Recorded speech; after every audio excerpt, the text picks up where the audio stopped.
क्या आप जानते हैं, एक साधारण राजा ने भगवान को भी डराया था। अयोध्या के प्रतापी राजा अम्बरीश केवल एक शासक नहीं थे, वे भगवान विष्णु के परम भक्त थे। राजपाट, वैभव, सुख सब होते हुए भी उनका मन सदैव धर्म और भक्ति में स्थिर रहता था। एक बार राजा अम्बरीश ने एकादशी व्रत का कठोर संकल्प लिया।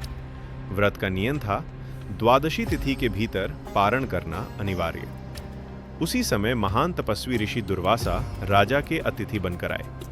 राजा ने विनम्रता से उनका स्वागत किया और भोजन के लिए आमंत्रित किया।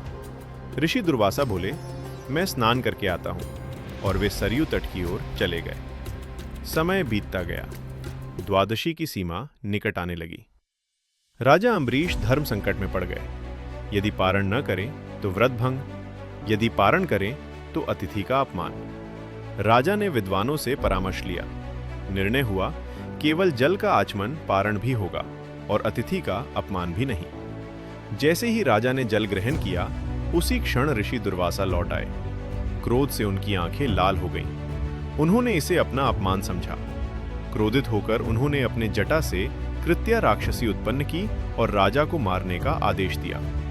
पर राजा अम्बरीश न भागे न डरे।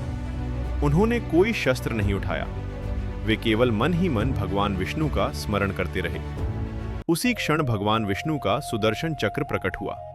उसने कृत्या को भस्म कर दिया और फिर सीधे ऋषि दुर्वासा के पीछे दौड़ पड़ा। डरे हुए ऋषि दुर्वासा तीनों लोकों में भागे। ब्रह्मा जी, शिव जी, सब ने कहा, यह विष्णु का चक्र है, हम इसे रोक नहीं सकते। अंततः ऋषि दुर्वासा भगवान विष्णु के पास पहुंचे। भगवान विष्णु ने कहा, मैं अपने भक्त के अधीन हूं।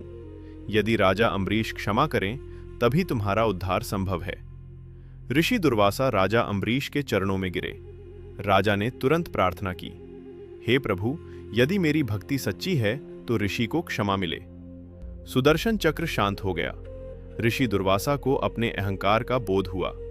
उन्होंने समझा, क्रोध तप को भी नष्ट कर देता है और भक्ति के सामने अहंकार टिक नहीं पाता। कहानी का संदेश, संयम सबसे बड़ा बल है। क्रोध ज्ञान को अंधा कर देता है और कर्म का न्याय तुरंत होता है। भगवान अपने सच्चे भक्त की रक्षा स्वयं करते हैं। अगर आपको ये सत्य कथा पसंद आई हो तो इसे शेयर करें और ऐसी ही धर्म व कर्म की कहानियों के लिए चैनल को सब्सक्राइब जरूर करें।